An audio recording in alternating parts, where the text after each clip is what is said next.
Well, certainly looking forward to another week, and it was good to get the first game under our belts, and thought we did some good things, but certainly a number of areas that we've got to get better at, and looking forward to that. But it was fun. Just got done with our first set of meetings and practice, and looking forward to having a good week of preparation.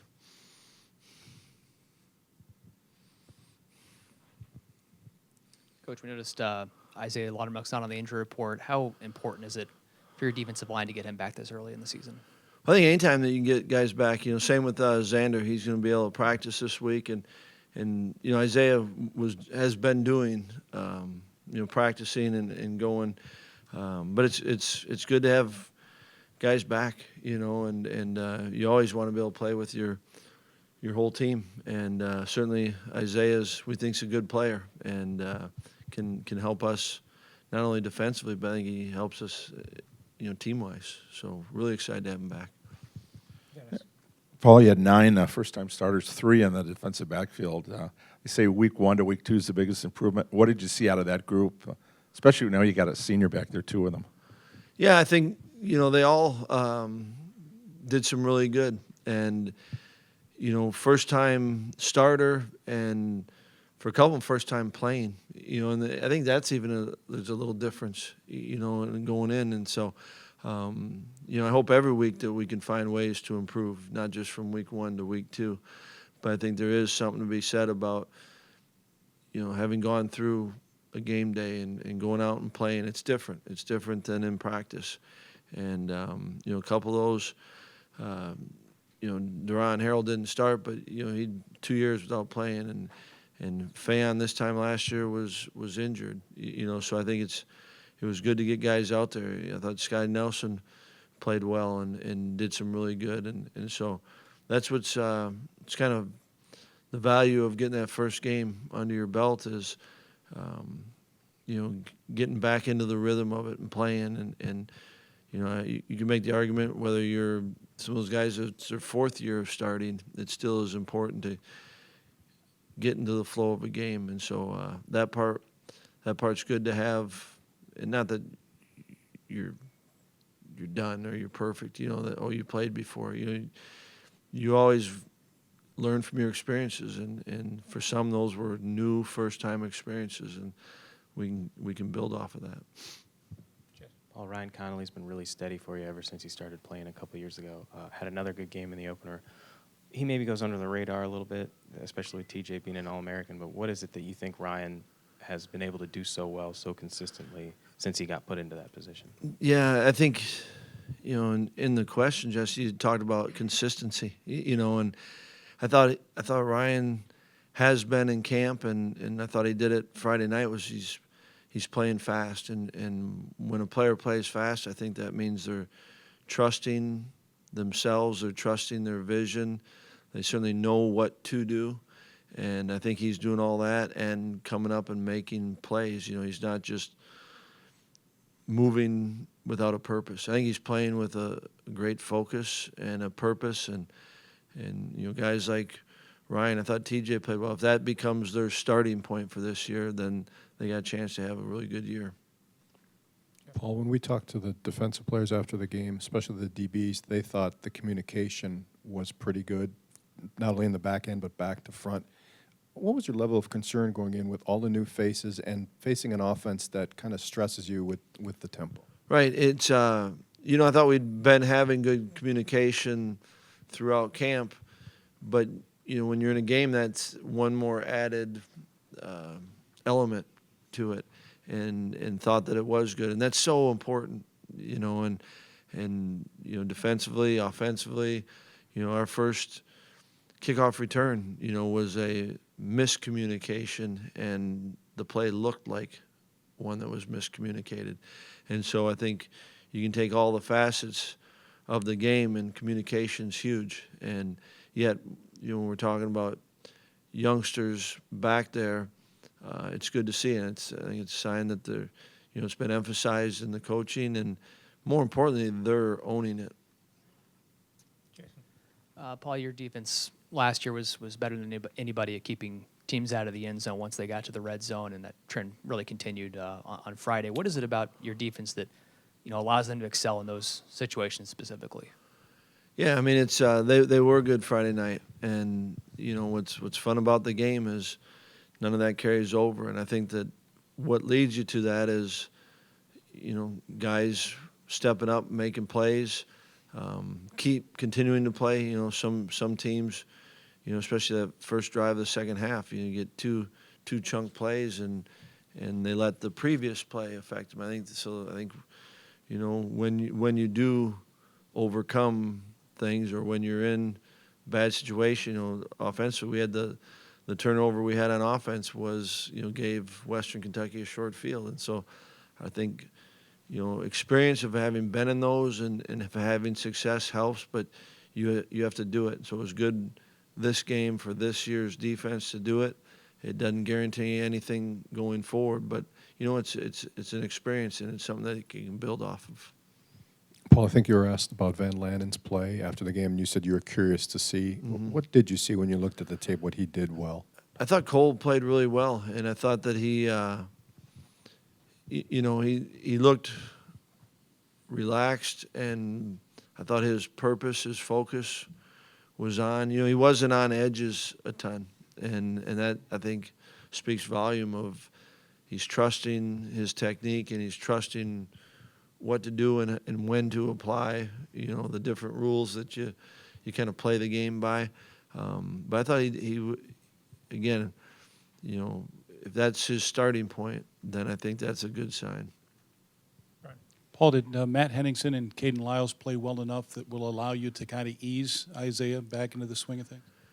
They did, and there's two young players that they had to deal with a lot of the same things we're talking about with the young DBs, and yet Matt was productive. He was in on 7 tackles, and Caden did some really good things, and so I think that there's nothing like feeling the game and playing in the game. And I thought both of them did some really good, and there's not one guy on this team, Caden and Henny, along with everyone else that doesn't have a lot that we can get better at, and there's enough to focus on this week that we've got to take a step forward. Paul, I believe you used Travion Blaylock and Taj Mustafa exclusively on coverage. As you try and evaluate this redshirt rule moving forward, are you trying to get them more time beyond that, or are you using this early season as kind of a feeling out process? Where do things stand there, and other potential players in that role? I think that with all of it, they've got to, one, kind of earn the right to play, and those two certainly have, especially in the special teams. And we've got a number of players in that class that are doing a lot on special teams, and some are doing a lot and didn't get in, and so I think it's just if they're ready to play, then and can add value to the team, then they'll play. Paul, whether it's this week, if you get Xander back, or next week, what can he add to that tight end depth, and what you can do offensively in terms of versatility? Yeah, I mean, I thought, last year Z was playing really good football, and he's certainly, I think he's becoming a more complete tight end. And it's been kind of fun to see his evolution. Obviously from flipping him over to defense to playing on offense, and I think Z can give you what you want out of a tight end, and that's certainly good in the run game, but I think he can add a lot in the pass game as well. And then Penny's played a lot of football. I thought Ferg did some good. Luke Bench will be out; he'll miss a couple games, but I think the ability to have multiple tight ends is also helpful, and certainly, Z played a lot of really good football. Now he missed a lot of time. He's gonna have to get back into playing shape and for lack of a better term, knock some rust off. But I love the way that he's prepared. It's a different offseason for him, and he invested a lot into it, and I know he's chomping at the bit to get out there. And I think that alone will be uplifting, not just to him, but to our guys. Paul, what did you like about Scott Nelson when you guys are recruiting him, and has he sort of exceeded your expectations at all over this first year plus that he's been here? I mean, there was a lot to like about Scott, and just from talent evaluation part of it, thought there was a guy that could help on either side of the ball, and then the more you got to know him and kind of who he was, you saw competitive, heck of a good person, guy that wants to get better, and I thought that ever since he stepped on campus, he's been that. And when you ask, is it what you thought? You don't sit there and have a guy and say, this is the picture, this is the mold he's got to fit. You try to help them grow, and they help themselves. And I love what he's done in his time, and certainly looking forward to continuing to see him improve. Kind of back to Xander and the tight ends for a follow-up. Do you need some tight end depth right now? Because given your situation at fullback, because behind Alec, you don't really have anybody that's got a lot of experience at that fullback spot. Absolutely. Depth anywhere is good, and especially in our offense, and part of it is, the players will determine as much the personnel groupings that we'll use. So I think having him back, especially when you're losing one for a period of time with Luke, and in the question, you're right about the backup fullback, but I have been impressed with what Mason Stocky's been doing, and now he's starting his second week. He'll make you think you make a jump between game 1 and game 2, just week to week's big jump. So, but I think if you can get good football players, our job I think is getting good football players on the field, and whatever spots or positions that they are, we need to try to do that. And I think certainly we got some good players at the kind of the tight end fullback grouping, and so we got to continue to use that and keep going. But it's great to have Z going again, just like it is with Isaiah.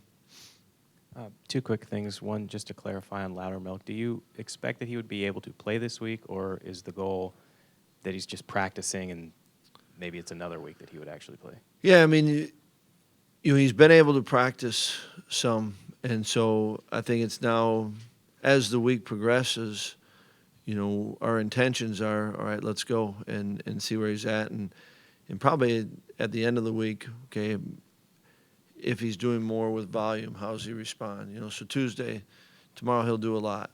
How's he respond? All right, then that dictates Wednesday, and so I think the same can be said with Z, right? They're cleared, they're able to go, which means practice and play, but you also want to see how they handle the volume of the week. And then a question on the offensive line and their play. A lot of preseason talk about that group. What did you see on the 3 sacks in particular that you evaluated? Because I know they want to keep Alex clean if they can. Right, and the great thing about pass protection, and you could say the running game, and it truly does take all 11. And the quick easy thing is, right, the O-line, the backs rush for this, so therefore the O-line did this in rushing and that in sacks, and I think you can take all of the across the board, the O-line, tight ends, running backs, quarterback, and there was some really good protection, and Alex was in rhythm and getting the ball out, and on that one, the first sack that we gave up, everyone could own it. I thought back could have been better. Quarterback, there's some teaching in that one there. So I think that you just got to continue to keep going, but it's never just going to be the O-line.